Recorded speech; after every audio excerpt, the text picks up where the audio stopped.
Okay, so we're back, and this is Quincy, and Quincy does work for me, full disclosure here, but he's a student, he works part-time, he's my IT guy, and he's been working with me for a couple months, and we've been working a couple of issues that he's been dealing with. So Quincy's a tennis player, and he's been having some issues with his right upper shoulder or upper arm area. And he's also been having an issue with his right neck and right upper shoulder area. So what we're going to do is we're going to use some kinesiology protocols to determine what actually needs to be treated today. So Quincy, let's bring your arms up in our Detroit handshake position. And what we're going to do is we're going to test the scalene muscles, which are the muscles on the right side of the neck that he's been having problems with. So resist. And boy, there's just nothing there today. One more time, resist. And so what we're looking at is the initial reflex. When I impulse, it's not there.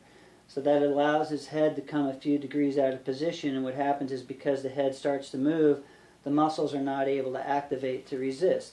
So it's not necessarily muscle strength, it's more of a lack of reflex.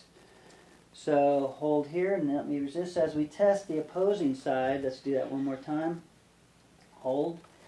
So as we test the opposing side, the initial reflex is right there, which helps him activate the muscles. So we know we have 100% facilitation and about 100% muscle activation. So now let's check this right shoulder. Actually, let's check the upper trap first. So let's bring this shoulder up, and we're going to turn the head. We're going to get that upper trapezius muscle isolated. Now resist, don't let me pull up one more time, get set, and hold, don't let me pull apart. And so that fatigues also. So once again, it's that initial reflex is not, the brain's not able to respond to my impulse. One more time. And that one just gives. Let's counter this side, bring that shoulder up, hold, and don't let me pull. And so that side he's got 100% muscle or reflex response, which means that there's 100% muscle response. So let's check this right shoulder here. So I'm going to check his deltoids, and if we notice, relax for a second, if we notice the movement here, the deltoid lifts the arm and basically takes it away from the body. Hold here, don't let me push down, and that lateral deltoid, it's inhibited, there's no reflex response there. One more time. And with him, his big problem has been this posterior one. Hold, and oh, that one just gives. Hold, one more time. Hold as hard as you can. Okay, so I can overwhelm his nervous system, and that initial reflex isn't responding to the impulse. So that means the muscle comes out of, it lengthens too much before the muscle actually responds. By that time, it's too late. So let's check the anterior deltoid. Hold right there and respond. And that one wavered a little bit, but we had some activation. So interestingly enough, most of his pain is right here, focused in that anterior delt.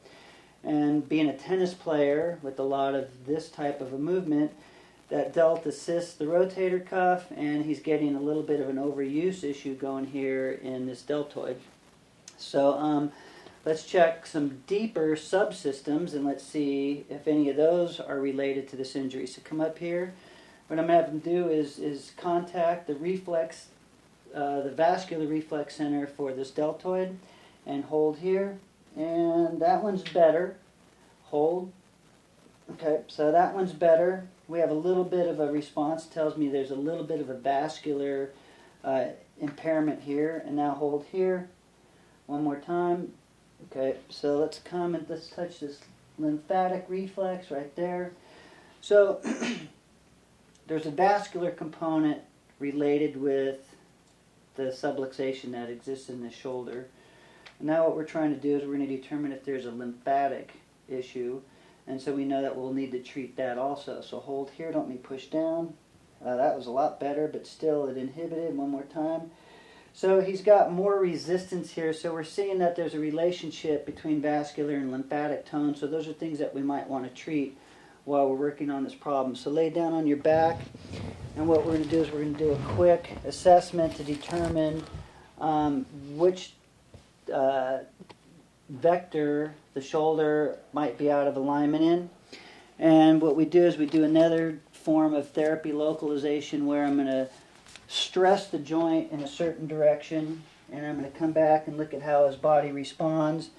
And we're getting a response there. I just know from how we've been treating him that his upper arm subluxates on the scapula in an inferior posterior direction.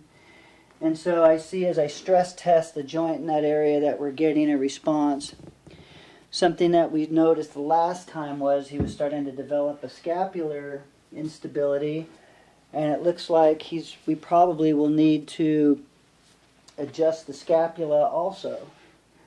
So what we're going to do is we're going to use a spring-loaded adjusting device to come in and adjust those two segments.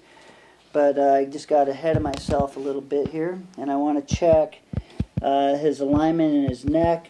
We know just from previous treatments that his neck is subluxating anteriorly and to the right, so that means the bottom cervical vertebra is dropping forward in a sprain position and drifting right into a sprain position. So he's kind of in a chronic injury state, and once again we see that pattern is still existent. So one thing with chiropractic is we need some repetition to keep pushing the bones back into their proper position. This allows not only the neurology to reset, but it allows ligaments to shorten. It allows cartilage around the joint itself to shorten and start to help stabilize that area. And it also helps facilitate muscle function so that the muscle stays balanced. Usually, because we have those muscles in an extremity that are around that extremity in 360 degrees, any imbalance can force a joint into a certain position. So what we're going to do here is we're going to make a couple of adjustments. We're going to use what's called an activator. It's a spring-loaded adjusting device. And we're going to come in and we're going to adjust his neck in the vectors that we've determined were out of alignment. So my goal here is to push everything back on center. And now, knowing the area of subluxation in his arm, we're going to come in and we're going to make the adjustments to this upper arm joint, also known as the glenohumeral joint. And what we're trying to do is just deliver a few pounds of force using this tool and just nudge the joints back into their proper alignment position. So here we're going to come into the clavicle. Is it tender at all in here? It feels a little swollen today. It is a little swollen? It is a little tender? Yeah, it feels a little swollen, like there's some stress on this joint. And the clavicle basically is not a support bone, but it is a tracking bone for the shoulder. When the shoulder is chronically rolling forward, it pushes this clavicle inwards and outwards, and it usually creates a little irritation here at the sternum. So we just adjusted those guys. Now we know that we want to come in and we want to recheck, or at least do a treatment to the vascular and the lymphatic reflex points. So usually this takes a couple minutes on each spot. Today, because of time, we're going to do just a brief 30-second treatment. So right now I'm trying to bring some stimulus into the lymphatic reflex point that controls the lymphatics for this right shoulder. And we're hoping that this is going to help reset some of the neurology and help give us 100% facilitation. We're also going to do the same thing to the vascular reflex. And the premise here is that we want to restore normal function of all the elements that control the shoulder. So it's not just as simple as a joint being out of alignment or a tendon being strained. There's also a blood flow and a lymphatic, and there's even an organ relationship that we can treat through the meridian system. And meridian it's a term that comes out of acupuncture. It's Chinese theory on how to manage the body and manage health issues. So we just stimulated his lymphatic area. Now I'm going to use, to speed things up here, to treat the vascular reflex, I'm going to use what's called a healing laser. And this healing laser was developed by an innovative company. And what it does is they discovered that the body heals at a very certain frequency. And so by delivering that healing frequency into the body at specific points, we can create a change in function. Sometimes it's short term, sometimes it's long term. Everybody absorbs any type of therapy differently. So here we're just going to try to treat this vascular reflex point and see if we can induce a change in his vascular tone in this right shoulder. So usually this also is a treatment that I spend a couple minutes on, but for time's sake today I just want to bring some quick stimulus in just to see if we get an initial response. And that was about 30 seconds. And one other thing I want to do, I'm going to adjust his upper torso because that directly correlates with how neck functions. And also the upper two vertebrae have a neurologic relationship with the arm and the shoulder. So Quincy, slide down a little bit. There you go, lay back, bend your, put your feet on the table. And we're going to cross his arms. We're going to do a nice gentle rollover. And whoa, we got a good movement there. And then we got some good movement there. So slide up. And actually spin around and sit up and face the camera. So now we just did 3 treatments that have an impact on how his nervous system is going to function. So what we're hoping is that we have a cleaner signal, input and output from the brain, and that we're going to see those reflexes change. So let's start with our scaling reflex. Let's bring our arms up into the Detroit handshake position and hold here.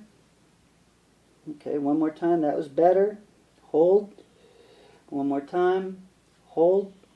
Okay, so that reflex, I'd say, is actually at about 90%, but that's better. He gave a little bit, but his brain was able to overcompensate. So we actually did see some strength stability there. Let's check this upper trap. Hold here. And that one was better. I'd say that one was about 95%. Let's check the delt. Hold here. Oh, that one was 100% better. That one was immediate. There was no sponginess at all in this test. One more time. That was instantaneous. His brain was able to respond immediately to my impulse. Let's check this posterior one.